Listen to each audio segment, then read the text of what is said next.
European engineers laughed, they mocked, they sneered. A Filipino engineer walked into a 2019 Munich conference and dared to say one word they thought belonged only in primitive villages: bamboo. They treated her like a joke until the joke turned into the biggest scientific humiliation of their careers. Because what they found in the Philippines didn't just break their pride, it broke modern engineering. And today, even Europe is admitting the truth they tried to avoid. If you're interested in this topic, hit the join button, subscribe, and type "interested" in the comments, and I will give you a heart. Let's be honest for a second, you already know how the world treats Filipinos. They clap when we dance, they smile when we serve, they nod politely when we work. But the second we walk into a room carrying intellect instead of entertainment, suddenly everyone gets uncomfortable. It's almost funny. The moment a Filipino shows expertise, people start adjusting their glasses, checking their credentials, asking, "Are you sure?" And this one captures that arrogance perfectly. Picture the scene: 2019, Munich, Germany. A conference hall filled with Europe's most decorated structural engineers, the kind of people who think their degrees come with halos. Then walks in a Filipina, Dr. Maria Reyes. Calm, composed, brilliant, and completely underestimated. She presents her research on bamboo bridge engineering. Engineering, not handicrafts, not decoration, and the room laughs. Loudly, mockingly. The kind of laughter people use when they're insecure but pretending to be superior. And right there, in front of her peers, Germany's top bridge architect, Dr. Klaus Hoffman, decides to make an example out of her. "This is embarrassing," he says. "Bamboo?" The way he said it, you'd think she presented a bridge made of noodles. But here's the twist: Dr. Reyes didn't flinch. And you know why? Because when you grow up Filipino, you already know how to handle people who laugh before they listen. She advanced to the next slide and said something that froze the entire room. There is a bamboo bridge in the Philippines that has stood for 120 years. Silence. Not out of respect, out of disbelief, out of panic, out of the same fear bullies feel when they realize their punch didn't land. Dr. Hoffman demanded proof, thinking her claim would collapse in front of a crowd, but she didn't break. Instead, she challenged him. "Come to the Philippines, bring your team, bring your instruments, test it." That's the thing about truth. It doesn't need theatrics. It just needs confidence, something Filipinos have been mastering for generations, even when the world tries to drown it out. And guess what? Hoffman couldn't walk away. Backing down meant admitting the possibility that he was wrong. And people like him, they can't handle that. So 3 months later, he arrived in Bohol with a full German evaluation team. These weren't tourists. These were top-tier engineers carrying equipment worth more than the yearly budget of some small towns. Moisture meters, compression tools, stress calculators, portable lab kits, everything. Their mission was simple: prove the Filipino wrong and restore their bruised European pride. They expected to find a fragile, rotting, barely standing bridge. Instead, what they found rattled the foundation of their own education. Because the Bambang hanging bridge wasn't weak, it wasn't decaying, it wasn't on the verge of collapse. It was alive, not literally, but structurally, stable, resilient, beautiful, ingenious. A 120-year-old structure built from bamboo, rattan, wooden pegs, and indigenous knowledge, standing stronger than many modern bridges built from steel and concrete. They tested moisture levels. Too perfect. Tested elasticity, off the charts. Tested degradation, nearly non-existent. Every measurement punched a hole straight through their certainty. Every reading turned their laughter into confusion. Every test confirmed one painful truth: Filipino engineering had achieved something Western engineering textbooks said was impossible. And here's where things get interesting. Because Dr. Reyes wasn't trying to humiliate them. She wasn't trying to one-up anyone. She was simply showing the truth, that traditional Filipino engineering was built on wisdom the West ignored, dismissed, or never understood. But Hoffman, he couldn't accept it. Not yet. He insisted on stress testing, aggressively. If the bamboo broke, he could blame her for exaggeration. If it failed, he could restore Europe's ego. But the bridge didn't break. They loaded it with 5,000 kg, it barely reacted. They pushed it to 7,000, still stable. Then they hit 10,000 kg, far beyond bamboo's known capacity, and the structure held like a champion. No splintering, no warping, no collapsing. The data was undeniable. The bridge wasn't defying physics, it was following physics the Western world didn't understand. And right there, in that moment of shock and humiliation, a crack formed not in the bamboo, but in European arrogance. But the real knockout punch came the next day. Nature itself decided to join the experiment. A violent typhoon swept through, the kind that rips roofs off houses and tosses steel like toys. Modern structures cracked. Concrete split. A nearby steel bridge twisted. And yet, the 120-year-old bamboo bridge, the one they mocked, danced with the storm. It flexed, it swayed, it flowed with the wind. And when the typhoon passed, it stood untouched. Perfect, victorious, stronger than the pride of the men who once laughed at it. This wasn't just engineering, this was engineering philosophy. A philosophy Filipinos mastered before textbooks existed. A philosophy based on harmony, not domination. Adaptation, not resistance. Humility, not arrogance. Something Western engineers had forgotten on their journey toward building bigger, heavier, and supposedly stronger structures. The Germans left the Philippines silent. Not because the bamboo was weak, but because they were. And when they returned to Munich, Dr. Hoffman published a paper admitting the truth. He confessed that Filipino indigenous engineering carried wisdom the West had long overlooked. And for the first time in their careers, these European engineers weren't teaching Filipinos.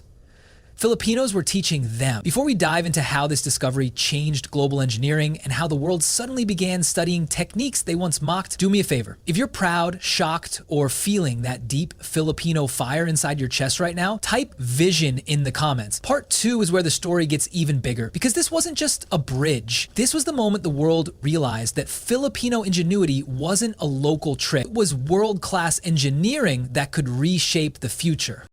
Here's the part of the story where everything flips. Not gradually, not politely, but violently. Like the world suddenly waking up from a century-long nap and realizing the thing they mocked is the thing they desperately need. Because after the storm passed and the bamboo bridge stood there untouched, something happened inside those German engineers that no textbook prepared them for. Humility. Not the cute kind. The painful, pride-crushing, identity-shaking kind. Dr. Hoffman, the man who once laughed the loudest, stood in front of that bridge the next morning looking like someone who just met a ghost holding a mirror. And that mirror showed him a truth he was never taught in school. Filipinos weren't behind. Western engineering was incomplete. That hurt. You could see it in his posture. The man had built his entire career on equations, formulas, and the belief that nature must obey man. But here he was, staring at a structure built by people who believed the opposite, that man must work with nature, and nature proved them right. But the deeper shock, it wasn't just that the bridge survived, it's that it survived using principles Europe abandoned centuries ago, principles the Philippines kept alive through tradition, community, and generational mastery. And this is where the story gets bigger than one bridge, bigger than one engineer, bigger than any academic debate. Because once the German team returned to Munich and processed what they saw, they ran the numbers again. And the numbers didn't just confirm the bamboo's strength, they revealed a disturbing truth. Western engineering models were missing variables, missing entire principles, missing knowledge that indigenous Filipino builders knew intuitively. The data exposed weaknesses in modern concrete structures. It exposed over-reliance on rigid systems. It exposed arrogance disguised as innovation. And suddenly, bamboo wasn't the primitive option. It was the superior choice for resilience, sustainability, and long-term endurance. Compare this.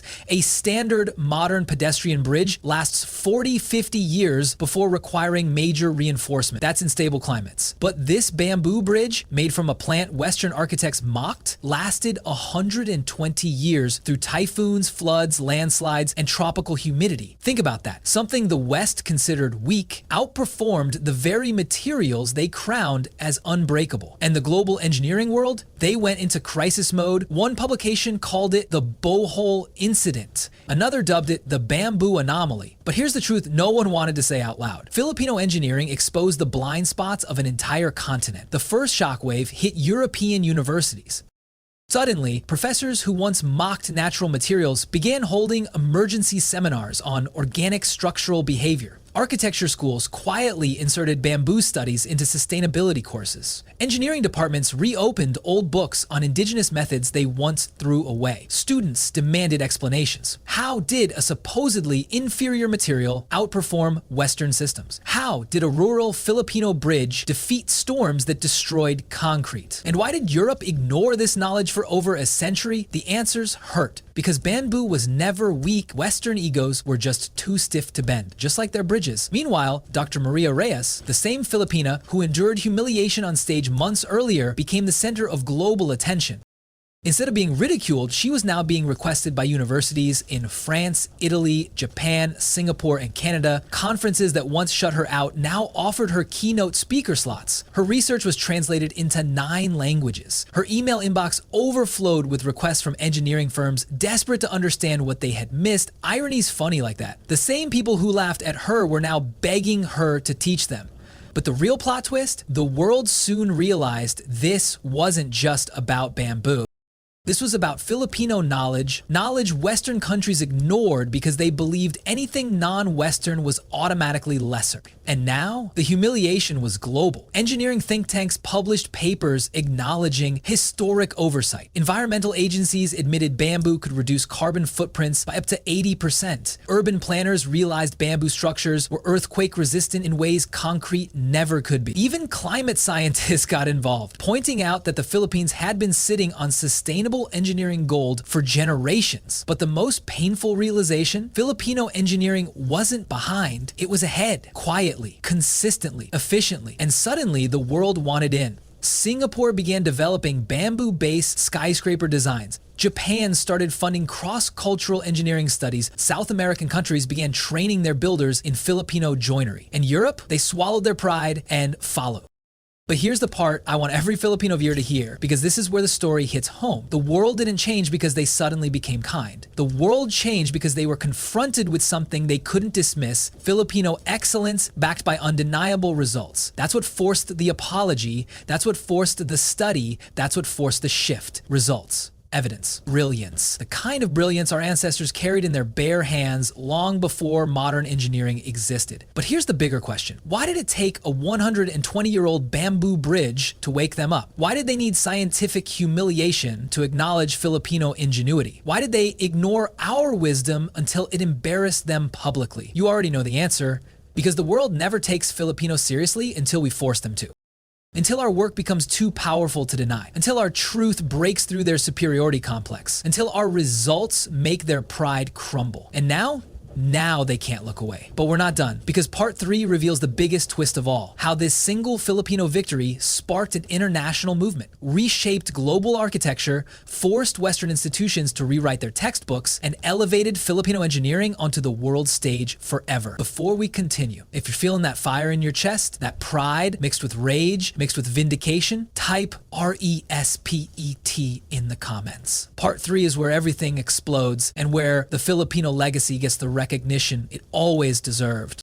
Here's the part of the story no engineer, no academic, no policymaker was prepared for. The part where the world didn't just acknowledge Filipino engineering, it restructured itself because of it. Because when Dr. Hoffman published his now famous paper, What a 120-Year-Old Bamboo Bridge Taught Me About Engineering Humility, the shockwaves hit like an earthquake in the global academic world. Universities panicked. Research institutions rewrote syllabi. Engineering boards called emergency meetings. Why? Because this wasn't just another study. This was evidence. Hard, peer-reviewed, data-verified evidence proving that the West had overlooked the single most sustainable, resilient, and environmentally adaptive engineering material in the world. And the discovery didn't come from Switzerland, Japan, or Silicon Valley. It came from the Philippines, from a rural community, from ancestral knowledge, from people who were never handed global stages but built greatness anyway. Suddenly, what the West once dismissed as primitive became the future of sustainable construction. And you know what's even more poetic? The world realized that Filipino engineering didn't simply survive storms. It understood storms, it listened to storms, it worked with storms. Modern engineering fought nature with with rigidity and lost. Filipino engineering embraced flexibility and won. When that truth broke into the global stage, every country scrambling for climate-resilient designs began looking straight at Filipino builders. Singapore sent research teams, Japan sent architects, Canada dispatched structural auditors, even the US, who rarely admits needing help, contacted Filipino engineers to brief them on sustainable load-leaf flex systems.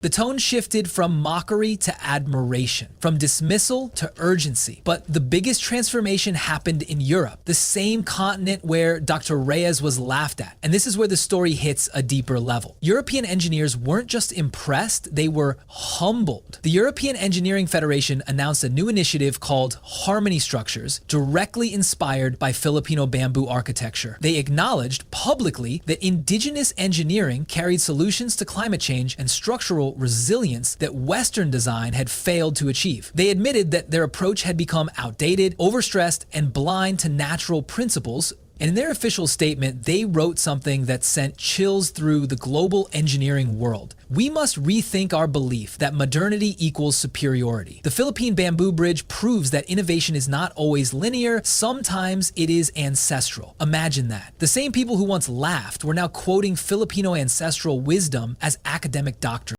And while that was happening abroad, something powerful began happening in the Philippines too. Filipino engineers everywhere felt a spark, a fire that had been there all along, but dimmed by decades of being ignored. Students in rural schools suddenly saw their culture being validated by the world. Construction workers, the uncelebrated heroes who learned techniques from their fathers and grandfathers, were suddenly being studied by researchers from MIT and Tokyo University. And for the first time, a new question appeared in Filipino minds. If the world finally sees our brilliance, why don't we? That's the heart of this story. Not the bridge, not the Germans, not the conferences, but the awakening of a truth Filipinos forgot, that their brilliance doesn't require Western approval. The bridge didn't become strong the day the Germans discovered it. It was strong the day it was built. The world just caught up late. But let's go deeper, because the effect of this discovery spread into global policy, sustainability models, and even climate change strategies. Countries started adopting bamboo frameworks because bamboo absorbs 30% more carbon than most trees. Bamboo structures have 2-3x more seismic flexibility than concrete. Bamboo regenerates in 3 to 5 years instead of 30. Bamboo requires no industrial processing, slashing emissions. Bamboo is naturally typhoon resistant through flexibility. In other words, the world was panicking over rising sea levels, violent storms, and failing infrastructure, while Filipinos had been holding the solution in their hands for over a century. And the final twist? Western scientists studying the bridge eventually concluded that the strongest part of the structure wasn't the bamboo, it was the knowledge. Knowledge of timing, when bamboo should be harvested, knowledge of airflow, how the bridge breathes during storms, knowledge of curing, smoke, salt, and sunlight, knowledge passed through generations, guarded carefully by communities who never asked for praise, only purpose. That's what broke the engineering world. The realization that indigenous Filipino engineering wasn't guesswork, it was science. Science without laboratory floors, science without grants, science built through observation, tradition, and intuition sharpened across centuries. And this is where Dr. Maria Reyes' role became legendary.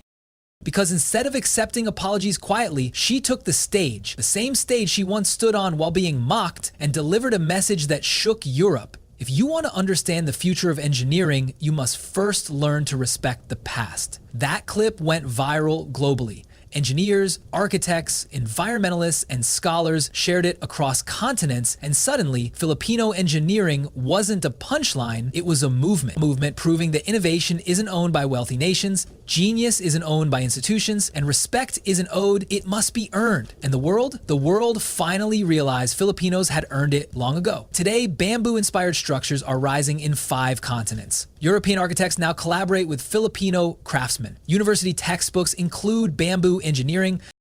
And the Philippines, the same country once mocked, has become the epicenter of sustainable innovation. This isn't just Filipino pride, this is Filipino legacy. A legacy powerful enough to reshape architecture and humble a world that once refused to listen. So let me ask you this. If a 120-year-old Filipino bamboo bridge can stand stronger than steel structures, what else have Filipinos built or could build that the world hasn't noticed yet? Before we move to the next chapter of this story in the next video, type Prod Pinoy in the comments if you believe Filipino brilliance deserves global respect. Not someday, but now.